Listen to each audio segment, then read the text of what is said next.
உனக்கு நாதி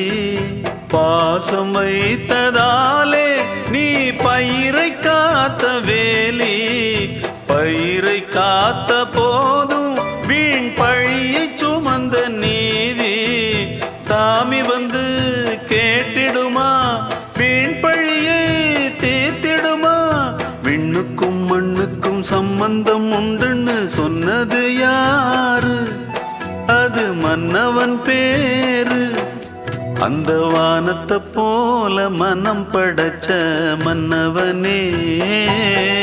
பனி துளிய போல குணம் படைச்ச தென்னவனே